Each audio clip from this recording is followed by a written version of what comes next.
What is hampering progress in the cure for cancer? It is widely felt that the neglect of biochemical aspects of cancer may have significantly hampered progress towards an effective cure of the disease. In the days of Otto Warburg, the biochemical focus was present and in fact dominant in molecular approaches to cancer therapy. However, this view began to fall out of favor as the genetic basis of the disease was established, with the discovery of the first oncogene, of course, in Robert Weinberg's lab at MIT. Strikingly, a landmark contemporary book like Weinberg's The Biology of Cancer hardly contains any reference to the biochemical etiology and biochemical mechanisms of the disease. We advocate for a revival of the biochemical approach, since much has happened lately in cancer research that could revitalize the views originally spearheaded by Warburg. This is especially timely given the phenomenal progress in regards to the delineation of the signaling pathways that control and regulate the enzymatics of cancer metabolism. Since the days of Otto Warburg, it has been noted that cancer cells have much higher energetic demands than normal cells, and this makes them vulnerable to metabolic stress.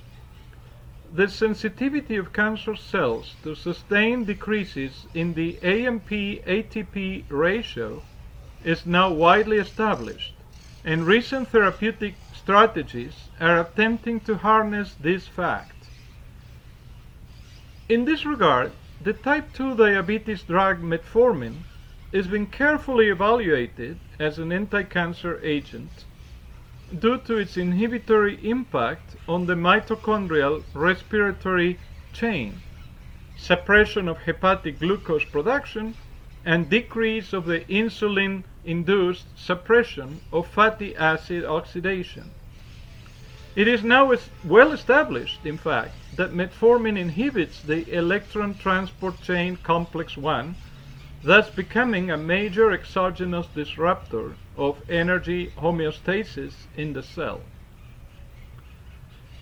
Yet, the efficacy of metformin as an anti-cancer agent per se is heavily compromised by its agonistic action on the AMPK kinase, which is a major regulator of energy homeostasis. The functionally competent AMPK complex is allosterically activated by AMP and inhibited by ATP, thus becoming a sensor of energetic imbalance.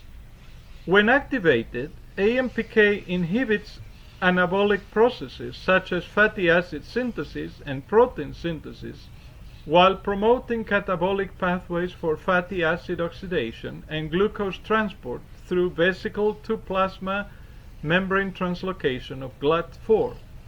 Thus, increase in AMPK activation levels helps the cell cope with metabolic stress.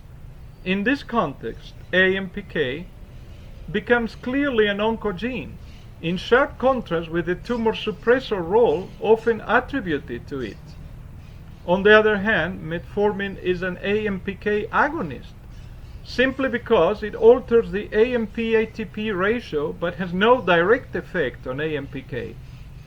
This agonistic role severely impairs the efficacy of metformin as an anti-cancer agent, since it turns on the metabolic switch that enables cancer cells to cope with the metabolic stress induced by metformin.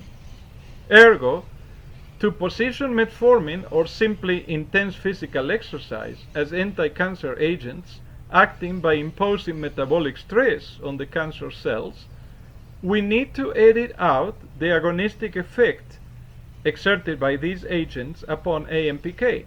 In other words, we need to combine metformin or intense physical exercise with an AMPK inhibitor that would act as a therapeutic editor by suppressing the stress coping mechanism triggered by the allosteric activation of AMPK. This combination strategy is very likely to work, since it is well established that the loss of energy homeostasis leads to apoptosis, that is, to program death in cells lacking AMPK. There are several chemical leads that may be potentially redesigned to turn them into selective AMPK inhibitors. The most interesting lead is TAE6A4, a powerful AMPK inhibitor whose value as therapeutic editor is actually severely compromised due to its undesired cross-reactivity against the insulin receptor kinase. As you know, if you hit the insulin receptor, you can induce a diabetic coma in the patient.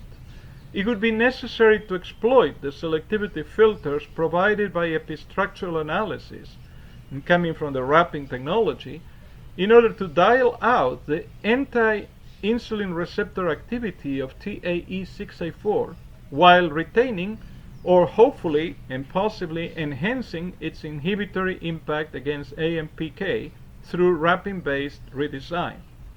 So in this way, we can revitalize and exploit the hypothesis of Otto Warburg to induce metabolic stress while curtailing the possibility of coping with it by the cancer cells, and in this way just kill them.